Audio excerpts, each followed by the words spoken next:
My niggas smoke kush, no perk. If that puss got a bust, I'm like, no. Every pussy bitch, you the type that got hurts. I'm a 6-figure nigga, yo, account no digits. Fuck a bitch and bust a nothing for me.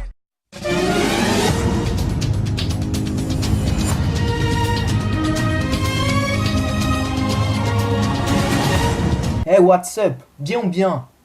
Hey, GG, fais péter le jingle du début. Aujourd'hui, dans les titres de l'actualité, un train de la SNCF est enfin arrivé en avance à la gare. C'est tout simplement incroyable. Nous allons en parler dans quelques instants. Dans les autres titres de l'actualité, un homme a été retrouvé mort alors que celui-ci tentait de traverser une autoroute. Ensuite, nous parlerons d'une maladie qui a fait son apparition sur les routes de France. Enfin, le phénomène de ce lundi, c'est bien évidemment cette grève des riches. Pour débuter ce journal, parlons de ce phénomène rare pour être cité. En effet, ce matin vers 9h, un train de la SNCF est arrivé en gare avec 10 minutes d'avance. Plus d'explications avec notre envoyé spécial Pierre Caillou. Oui, en effet, Claire, le train est arrivé avec 10 minutes d'avance et ne s'est même pas arrêté en gare, tellement il était pressé.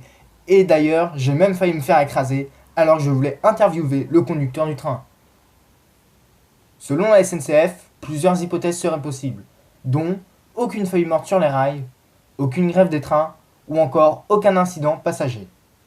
Sans transition, un homme de 45 ans a voulu tenter de mettre fin à ses jours en traversant une autoroute. Avant de se suicider, l'homme a écrit une lettre contenant dans celle-ci, je cite, « Adieu tout le monde, je m'en vais car je préfère mourir plutôt que de supporter les ronflements insupportables de ma femme la nuit. » Pauvre homme, rip à sa famille, mon gars.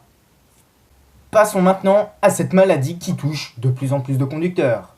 Il semblerait que cette maladie se propage sur les autoroutes quand des conducteurs s'insultent. La personne contaminée klaxonne alors pendant plusieurs secondes avant qu'un autre conducteur l'insulte.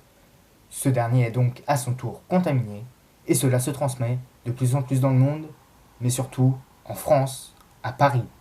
Hashtag Seldawa. Enfin, pour clore ce journal, une nouvelle grève apparaît, celle des riches. En effet, les riches ont protesté car selon eux, les pauvres gagnent encore beaucoup trop. 5 fois moins que les moins riches des plus riches, ce qui selon eux est intolérable. Cette grève a donc eu lieu au centre-ville, et les riches n'ont pas hésité à protester à leur façon en garant leur voiture de luxe sur le carrefour de la rue principale. Affaire à suivre donc. Et voilà, c'est la fin de ce journal. A bientôt pour un prochain épisode. Ciao les biatchs.